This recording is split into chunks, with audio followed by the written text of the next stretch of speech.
राज्य उत्तराखंड के सीमांत जनपद पिथौरागढ़ में नशे का कारोबार करने वालों के खिलाफ पुलिस का अभियान लगातार जारी है। बुधवार को कोतवाली पुलिस और एसओजी की संयुक्त टीम ने गोपनीय सूचना पर थरकोट बाजार में वीरेंद्र सिंह को 450 ग्राम चरस और 90,000 की नकदी के साथ गिरफ्तार किया।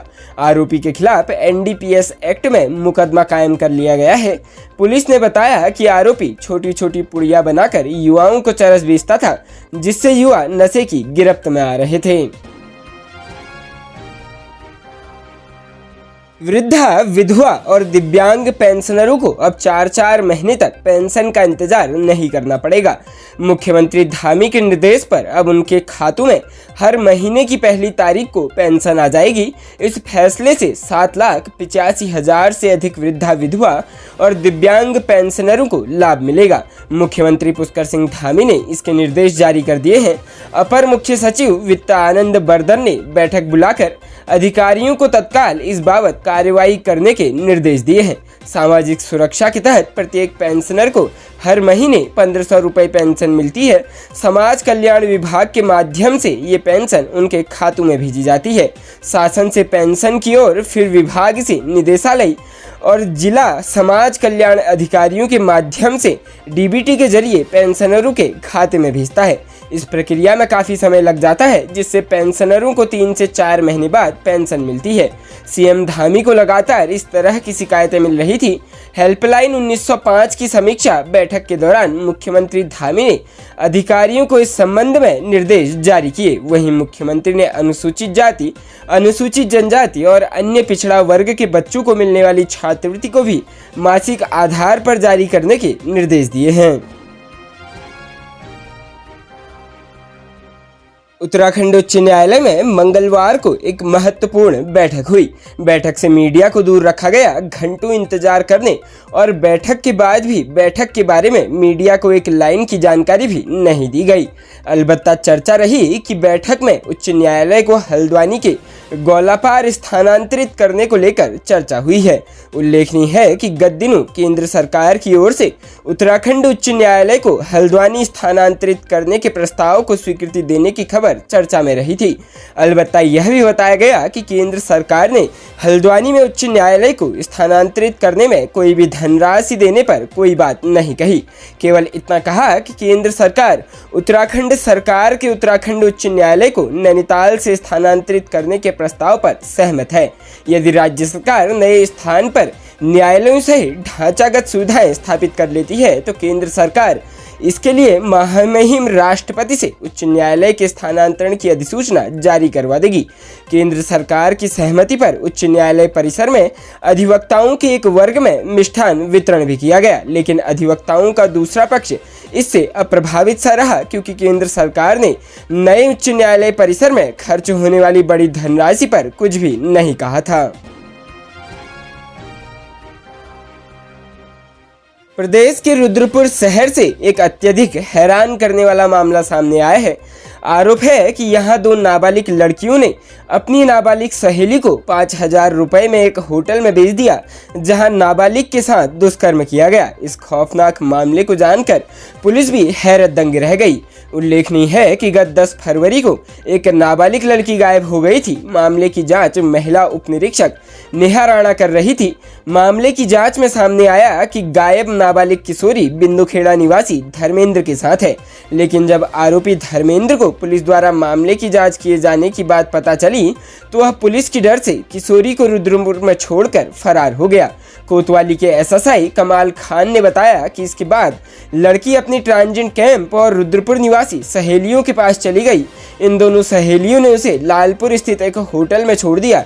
इसी दौरान पुलिस को लापता किशोरी की लोकेशन लालपुर स्थित होटल में मिली और मौके पर पहुंची पुलिस टीम ने नाबालिग लड़की को बरामद कर लिया। पूछताछ के दौरान पीड़ित नाबालिग लड़की ने बताया कि उसकी सहेलियों ने उसे होटल कर्मी देबू कश्यप को 5,000 रुपए में बेच दिया था। उसने आरोप बताया कि होटल में देबू ने उसके साथ बलात्कार किया। पीड़ित नाबालिग लड़की का आरोप है कि इससे पहले धर्मेंद्र ने भी उससे दुष्कर्म किया था। एसएसआई ने बताया कि पीड़िता के बयान के आधार पर दुष्कर्म के दोनों आरोपियों पर मुकदमा दर्ज कर उन्हें गिरफ्तार कर जेल भेज दिया गया है। वहीं बीती शाम को दोनों नाबालिग सहेलियों को भी हिरासत में लेकर न्यायालय में पेश किया गया। चूंकि दोनों आरोपी लड़कियां भी नाबालिग है, इसलिए दोनों को कोटद्वार के बाल संप्रेक्षण गृह भेजा गया है। राज्य उत्तराखंड में शिक्षा विभाग आए दिन अपने कारनामों के चलते सुर्खियों में बना रहता है। इस बार यह कारनामा विभाग के 2 बाबुओं ने कर दिखाए हैं, जहां वित्तीय अनियमितताओं के आरोप में इन दोनों बाबुओं को सस्पेंड कर दिया गया है। साथ ही एक को खंड शिक्षा अधिकारी कार्यालय पाबो तो दूसरे को मुख्यालय पौड़ी के जिला शिक्षा अधिकारी प्रारंभिक शिक्षा के कार्यालय से संबद्ध किया गया है। बताया जा रहा है कि दोनों ने इंश्योरेंस की आड़ में मृतक का वेतन आहरित कर लिया, जिसके बाद विभाग ने इस मामले में सख्त एक्शन लिया। गौर हो कि विभाग द्वारा मामले की जांच के आदेश दे दिए गए हैं। बताया कि दोनों ही मृतक आश्रित कोटे के तहत नौकरी पर लगे थे। अपर निदेशक प्रारंभिक शिक्षा गढ़वाल मंडल वीएस रावत ने बताया कि मामला 2021 का है। तब दोनों ही लिपिक पाबो ब्लॉक के अंतर्गत जीआईसी चंपेश्वर में तैनात थे। तभी उन्होंने अपने अपने पिता के इंश्योरेंस की आड़ में मृतक का वेतन भी आहरित कर लिया। इस मामले की प्रारंभिक जांच बीईओ पाबो ने की, जिसमें प्रथम दृष्टया में वित्तीय अनियमितता की पुष्टि हुई। इसके बाद दोनों लिपिक को निलंबित कर दिया गया। एडी बेसिक रावत ने बताया कि एक लिपिक को खंड शिक्षा अधिकारी कार्यालय पाबो, जबकि दूसरे को जिला शिक्षा अधिकारी बेसिक के कार्यालय से अटैच कर दिया गया है। वहीं मंडल स्तर पर सहायक वित्त अधिकारी और बीईओ पाबो को पूरे घटनाक्रम के जांच के आदेश भी जारी कर दिए गए हैं। सूबे के मुख्यमंत्री पुष्कर सिंह धामी के निर्देश पर उत्तराखंड में वन भूमि से अतिक्रमण हटाने की कार्रवाई वन विभाग ने तेज कर दी है। अतिक्रमण हटाओ अभियान के तहत वन भूमि पर अवैध रूप से बने मजारों सहित धार्मिक स्थलों पर अतिक्रमण के खिलाफ धामी सरकार का बुलडोजर गरज रहा है। उत्तराखंड में वन भूमि अतिक्रमण हटाओ अभियान के नोडल अधिकारी मुख्य वन संरक्षक डॉक्टर पराग मधुकर धकाते ने बताया कि पिछले 20 दिन में राज्य में 68 हेक्टेयर वन भूमि से अतिक्रमण हटाया जा चुका है। इधर 2 दिन के भीतर 56 मजारों सहित करीब 12 हेक्टेयर वन भूमि से अतिक्रमण हटाया गया है, जबकि 40 से अधिक को नोटिस दिए गए हैं।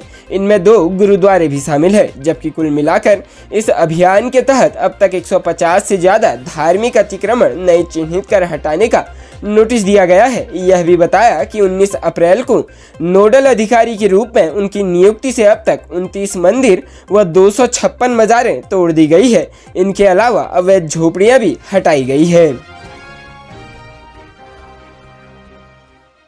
राज्य उत्तराखंड में चीन सीमा के पास बसे गांव में आधार कार्ड बनाने का अभियान अब तेज होगा। नए आधार कार्ड बनाने के साथ ही पुराने आधार कार्ड अपडेट किए जाएंगे। इस संबंध में केंद्रीय गृह मंत्रालय से राज्य सरकार को एडवाइजरी जारी हुई है। अपर सचिव सूचना प्रौद्योगिकी व सूचना प्रौद्योगिकी विकास एजेंसी की निदेशक निकिता खंडेलवाल के मुताबिक मंत्रालय के निर्देश पर सीमांत जनपदों में आधार कार्ड बनाने वाले केंद्रों को सक्रिय किया जा रहा है। बता दें कि उत्तराखंड के चमोली, उत्तरकाशी और पिथौरागढ़ जनपद चीन की सीमा के पास है। इसी तरह पिथौरागढ़, उधमसिंह नगर और चंपावत की सीमा नेपाल को छूती है। चीन और नेपाल सीमा से सटे इन जनपदों में स्थित गांव सामरिक दृष्टि से बेहद संवेदनशील माने जाते हैं। केंद्र और राज्य की खुफिया एजेंसियां यहां हमेशा चौकन्नी रहती है। केंद्रीय गृह मंत्रालय की हाल में मिली एडवाइजरी इसकी तस्दीक कर रही है। माना जा रहा है कि मंत्रालय सीमांत क्षेत्रों में स्थानीय लोगों के साथ उन बाहरी लोगों की पहचान कर लेना चाहता है जो वहां जाकर बसे हैं। इसके लिए इन सभी क्षेत्रों में आधार कार्ड बनाने की प्रक्रिया को तेज किया जा रहा है।